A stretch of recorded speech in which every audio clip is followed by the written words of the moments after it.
Welcome to star classes. I am Sarwan और आज हम आप सबके बीच आज जो है साइंस का नेक्स्ट वीडियो लेकर आए हैं। इससे पहले हमने 2 लेक्चर देख चुके हैं। जिसने अभी तक नहीं देखे वो हमारे प्लेलिस्ट में जाके वहाँ जाके सर्च करके देख सकते हैं। तो चलिए आज हम स्टार्ट करते हैं। आज का हमारा जो फर्स्ट टॉपिक है वह है जलीय विलयन में, है ना। हम क्या करेंगे, जलीय विलयन में अम्ल के साथ रिएक्शन करवाएंगे और फिर हम क्या करेंगे, जल को हम फिर क्षारक के साथ अभिक्रिया कराएंगे। तो क्या होता है हम जानते हैं, पहले ही इसका प्रॉपर्टी हम जान चुके हैं कि जब हम जल और अम्ल ये दोनों को हम जब रिएक्शन करवाते हैं तो क्या बनता है, तो हाइड्रोजन आयन देता है, हम जानते हैं। और उसी प्रकार जब हम जानते हैं जल में अगर हम क्या दे, क्षारक, अगर क्षारक के साथ हम अभिक्रिया करवाएंगे तो हमें क्या मिलता है बताओ। तो क्या बनता है, हाइड्रोक्साइड आयन। क्या बनाएगा, हाइड्रोक्साइड आयन। ठीक है। जब हम HCl को वाटर के साथ डिसॉल्व करते हैं तो ये अम्ल होता है। HCl क्या होता है, अम्ल होता है। इसके साथ हम H2SO4 भी ले सकते हैं। ठीक है। जब हम इन दोनों का रिएक्शन करवाएंगे तो हमें क्या बनाएगा, मतलब क्या मिलेगा, तो गिव अस H3O+, इसको बोलते हैं हाइड्रोनियम आयन बोलते हैं। ठीक है। जब हम फिर इससे हम रिएक्शन करवाएंगे फिर हम इसको रिएक्शन करवाएंगे तो ये क्या बनाएगा, ये क्या बनाएगा, H water plus hydrogen ion बनाता है, वाटर प्लस हाइड्रोजन आयन बनाता है। बस हमें ये याद रखना होगा कि जब हम अम्ल को जल के साथ रिएक्शन करवाएंगे, वाटर के साथ रिएक्शन करवाएंगे तो अम्ल हमें क्या देगा, हाइड्रोजन आयन देता है। समझ में आ रही बात। पहले हमें देगा हाइड्रोनियम आयन देगा, उसके बाद हमारे पास जो देगा वाटर प्लस हाइड्रोजन आयन। समझ में आ रही बात। अब आगे की ओर है, और इसमें एक चीज और याद रखने वाली बात है, जल की उपस्थिति में अम्ल हाइड्रोजन आयन ही देगा। समझ में आ रही बात। हमेशा याद रखना है कि जल की उपस्थिति में अम्ल जो है हमेशा क्या देगा, हाइड्रोजन आयन। ये इंपॉर्टेंट है, बहुत ही इंपॉर्टेंट है। समझ में आ रही बात। अब हम आगे की ओर पढ़ते हैं क्षारक के साथ। जब हम क्षारक के साथ यानी हाइड्रोक्साइड आयन, ठीक है, जब हम NaOH, ध्यान देते एक एग्जांपल ले लेते क्षारक के। तो क्षारक क्या है, NaOH, इसको क्या बोलते हैं, सोडियम हाइड्रोक्साइड बोलते हैं। जब इसको हम वाटर के साथ डिसॉल्व करते हैं तो Na+OH- देता है, यानी सोडियम प्लस देगा और OH यानी क्या बोलते हैं, हाइड्रोक्साइड आयन प्राप्त करता है। ठीक है। ये रिएक्शन होता है।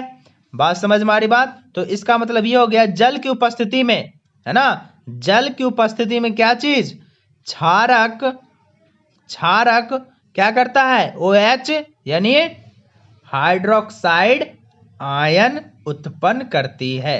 बात समझ में आ रही बात। ये था हमारा जल के बीच हम क्या कर रहे हैं, जल में अम्ल और क्षारक के बीच अभिक्रिया करवाते हैं तो क्या होता है, फिर से हम बोल देते हैं। जब हम जल को अम्ल के साथ हाइड्रोजन, जल को जब हम अम्ल के साथ अभिक्रिया करवाएंगे तो वह हमें देगा हाइड्रोजन आयन, और जब हम जल की उपस्थिति में क्षारक के साथ अभिक्रिया करवाएंगे तो हमें क्या देगा, हाँ, हाइड्रोक्साइड आयन देगा। बात समझ में आ रही बात।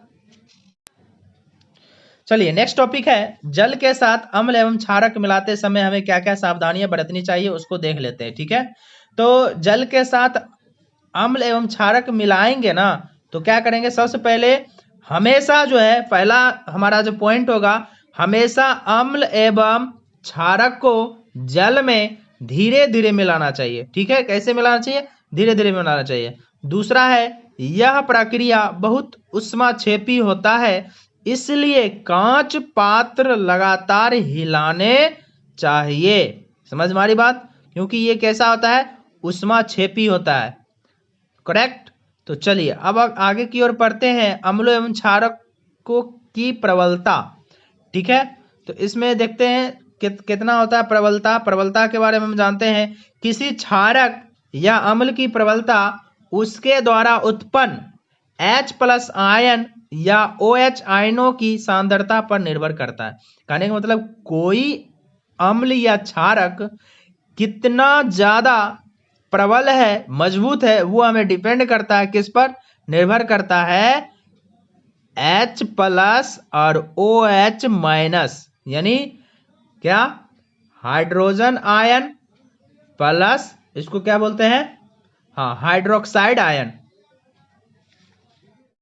आगे जो है हम एक और तरीका से इसको हम क्या कर सकते हैं, जांच कर सकते हैं, जिसको बोलते हैं सार्वत्रिक सूचक। इससे हमें पता चलेगा कि कोई अम्ल कितना प्रबल है। क्या चीज से, सार्वत्रिक सूचक। तो सार्वत्रिक सूचक होता क्या है उसको हम जान लेते हैं, ठीक है। तो पहला बात आया यूनिवर्सल इंडिकेटर। यूनिवर्सल इंडिकेटर क्या होता है, ठीक है, सार्वभौम सूचक इसको बोलते हैं। ध्यान से देना है, ये हमारा टॉपिक है यूनिवर्सल इंडिकेटर। तो क्या होता है इंडिकेटर, तो ये क्या होता है, यह सूचक किसी विलयन में हाइड्रोजन आयन की विभिन्न सांद्रता को विभिन्न रंगों में प्रदर्शित करते हैं, ठीक है। तो यह अनेक सूचकों का मिश्रण भी होता है, ठीक है। अब चलिए पीएच स्केल क्या होता है। तो किसी विलयन में उपस्थित H+ आयन की सांद्रता ज्ञात करने के लिए एक स्केल विकसित किया गया जिसे पीएच स्केल कहते हैं। समझ में आ रही बात, ध्यान देने वाली बात है। कैसा होता है पीएच स्केल हम बता देते हैं। ये पीएच स्केल होगा, यहाँ पर क्या होता है 7 होगा और यहाँ पर 6, 5, 4, 3, 2, 1, ठीक है। यहाँ पर हो जाएगा 8, 9, 10, 11, 12, 13 एंड 14। ये स्केल होता है। यहाँ पर न्यूट्रल होता है। अगर ध्यान देने वाली बात यह है, यहाँ पर क्या होता है, अम्ल होता है। यहाँ से यहाँ तक 1 से लेके कहाँ तक 7 तक, 1 से लेके कहाँ तक, 1 से लेके 7 तक, और फिर 7 से लेके 14 तक यहाँ होता है क्षारक होता है। समझ वाली बात, यही होता है पीएच स्केल। अगर यानी कि कहने का मतलब ये हो गया 1, 2, 3, 4, 5, 6, यानी यहाँ पर अगर जो भी इंडिकेटर यहाँ पर आएगा तो यहाँ पर ये प्रबल अम्ल होता है। कैसा होता है, प्रबल अम्ल। जैसे जैसे हम आगे की ओर बढ़ते जाएंगे वैसे वैसे ये क्या होता है, प्रबल से क्या हो जाएगा, दुर्बल अम्ल हो जाएगा, दुर्बल अम्ल हो जाएगा। उसी प्रकार क्षारक में होता है, क्षारक में जो है ये 7 होता है, न्यूट्रल होता है। 7 नंबर पर उदासीन बोलते हैं, ठीक है। अब ध्यान देना, क्षारक यहाँ पर अगर इस साइड अगर ज्यादा है तो इसका मतलब प्रबल क्षारक, और इधर जो होगा हमारा यह हो जाएगा दुर्बल क्षारक।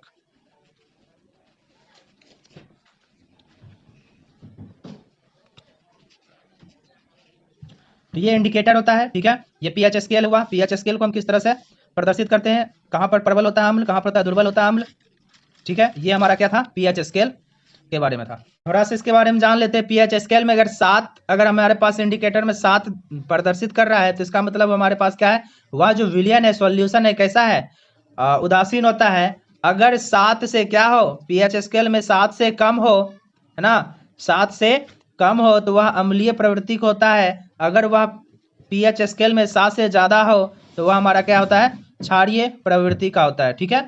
तो ये हमारे पास एक विभाजित करते हैं, अम्लीय, क्षारीय और उदासीन, ये 3 कैटेगरी में हम कर लेते हैं, इसको डिवाइड कर लेते हैं।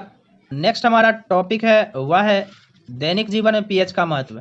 तो हमारे दैनिक जीवन में पीएच का क्या महत्व है, तो हमारे दैनिक जीवन में पीएच का बहुत सारे महत्व होता है। जैसे कि हमारे शरीर 7 से 7 से लेके 7.8 पीएच के बीच कार्य करता है, ठीक है। अगर इससे कम अगर ज्यादा रहेगा तो हमारा जो है सिस्टम क्या होगा, काम नहीं करेगा। तो हमारा पहला पॉइंट जो है, हमारा शरीर जो चलता है पीएच स्केल के महत्व का बहुत ही इंपॉर्टेंट है। तो ये चीज हमारे पास जो अगर इससे कम रहेगा, ज्यादा रहेगा तो हमारा शरीर काम बिल्कुल नहीं करेगा, ठीक है। वर्षा के जल, अब अगर देखा जाए तो हमारे प्रकृति में वर्षा जो है, वर्षा भी बहुत इंपॉर्टेंट रखता है।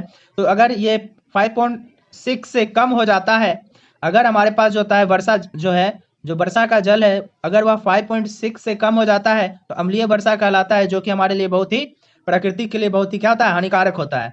तो तीसरा पॉइंट होता है जो हमारा जो मुंह है, मुंह का पीएच मान 5.5 से कम होने पर दांतों का क्षय प्रारंभ होने लगता है, यानी कि हमारा जो दांत जो होता है क्या होता है, नष्ट होने लगता है अगर हमारे पास 5.5 से कम होगा तो। बात समझ में आ रही बात। आगे जो हमारा 4 पॉइंट है वह है मधुमक्खी को डंक मेथेनोइक अम्ल छोड़ता है, जिसके कारण जलन एवं दर्द होता है। और एक चीज और ध्यान देना, तो अम्ल डंक क्या कर लेता है, मधुमक्खी का जो डंक जो होता है मेथेनोइक अम्ल होता है, अगर हम इसमें क्या करते हैं, बेकिंग सोडा हम लगा देते हैं तो क्या होता है, वहां पर दर्द कम हो जाता है। समझ में आ रही बात। तो अगला हमारा है अच्छी उपज के लिए पौधे को एक विशिष्ट पीएच की क्या होती है, आवश्यकता होती है। क्या होती है, आवश्यकता होती है। इसलिए हमारे जीवन में जो है दैनिक जीवन पीएच का बहुत ही ज्यादा महत्व रखता है, ठीक है। अब आता है लवण। लवण क्या होता है, लवण कुछ नहीं होता है, आम्ल एवं क्षारक के परस्पर मिलने से जो अभिक्रिया उत्पन्न होती है उसी को हम क्या बोलते हैं?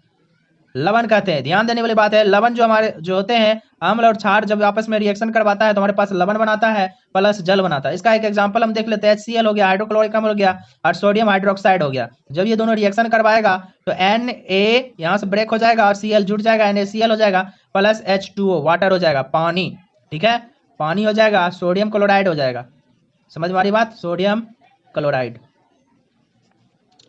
अब हमारे पास जो अगला टॉपिक आ रहा है और इसको जो एक वीडियो में हम करेंगे अलग से, तो ये हमारा है नेक्स्ट वीडियो में हम करेंगे लवणों से रसायनों का निर्माण। तो लवणों से रसायनों का जो निर्माण जो होगा, या जो है सोडियम हाइड्रोक्साइड होगा, विरंजक चूर्ण होगा, बेकिंग सोडा होगा, धोने का सोडा होगा, प्लास्टर ऑफ पेरिस। ये बहुत इंपॉर्टेंट होता है एग्जाम व्यू से, ऑब्जेक्टिव के व्यू से, या जो इसका फॉर्मूला आता है ये भी बहुत इंपॉर्टेंट है। ठीक है, तो इसको हम क्या करेंगे नेक्स्ट लेक्चर में करेंगे। तब तक के लिए धन्यवाद।